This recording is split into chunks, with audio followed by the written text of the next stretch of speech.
Do you want to share a ChatGPT conversation with someone?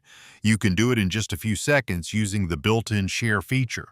This is useful if you want to send a conversation to a friend, a coworker, or even save it for yourself outside of ChatGPT. There are actually two ways to do this. The fastest way is to click the top area of the chat window. This immediately generates a public link and copies it to your clipboard. The second way is to open the three-dot menu on a conversation and choose Share. This gives you the same result, but through a more visible menu option. Once the link is created, you can simply copy it and send it anywhere you want. You can paste it into a message, email, or any other app using Control+V.